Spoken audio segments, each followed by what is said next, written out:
How's it going, everybody? You got Byson here, back with another Team of the Season player review. This is the beginning of the Bundesliga Team of the Season player reviews, and I'm starting off with Team of the Season Leno.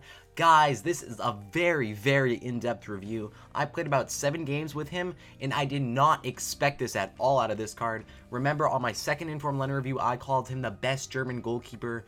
That is not Team of the Year nor. I expected this card, looking at the stats, to be incredible. 91 diving, 92 reflexes, 88 positioning, and 80 handling. Looks like a perfect card, right? Well, when I actually play with this card, there is a lot to talk about. So guys, stay tuned for that. Thank you so much for watching. Please like, comment, and subscribe. And here we go. Here we go to this very interesting review. Alright, so you guys know that I like to do my player reviews 100% honest based on the experience I had with him.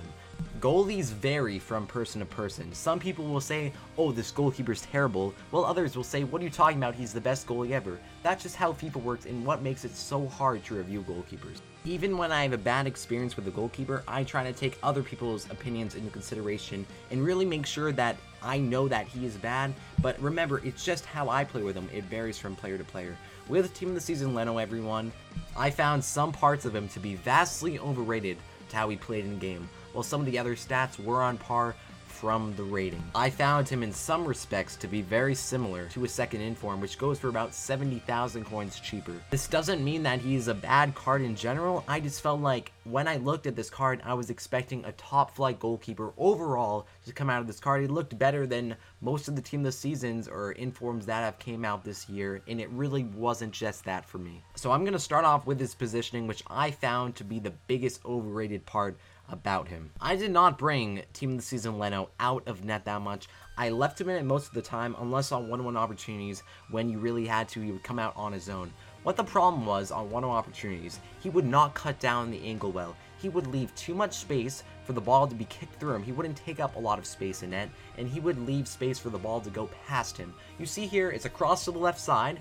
He moves over to the right side of the net. That's good, but he leaves way too much space on the left side. He runs too far, and that is an easy goal. That shouldn't happen for a goalkeeper of this caliber. I would find on 1-on-1 opportunities, he would just fall down, not even falling to where the ball was so he could save it, just falling down and the ball would go past him. Generally, his position wouldn't be a problem against longer shots because he has nice diving, but on closer shots, they would be more of a problem. Now to move on to his reflexes, you can just start seeing it right here. His reflexes are not as good as advertised. They aren't bad, but in general, guys, I felt them to not be that 92 rating. Again, you're talking about being overrated to how he plays in game. It felt more like an 86, 87, similar to his second Inform, and that's generally the point I'm trying to make in this review. He's very similar to his second Inform. For 70,000 coins more, you want a big upgrade, I recommend the second Inform. But to talk more about the reflexes, they were at 92. He would react slowly on parts. They weren't bad reflexes, but they weren't consistent enough to be generally good.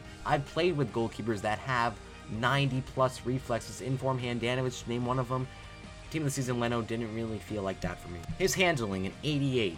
He wouldn't catch every ball, but what I found useful about his handling is that he would push it off to the side, really with force. He would swat the ball out to the side, so I felt his handling to be pretty good, because with near shots, you can't really catch every single ball, which I've noticed with goalkeepers. So I felt like that's a quick positive. One of the only things I found to be a major positive from this card, why I'm being so harsh on this card is I expected him to be incredible from all of his stats, and he wasn't that much different from a second Inform and felt a little worse in some parts. Finally, his diving, guys, he could extend his body out pretty far. He would dive well, but it would be kind of limited by the reflexes, which aren't bad, but aren't as good as the 90s. I really felt, guys, with his diving, similar to the second Inform, a little bit better, but nothing special. That's what I'm trying to make in a general consensus with this review. The stats are not as good as you see on this blue card, and I would recommend getting the second Inform because it's very, very similar to this card. There are minor upgrades, handling, diving, but it's not enough to make a huge difference for me. I was really hoping for this card to be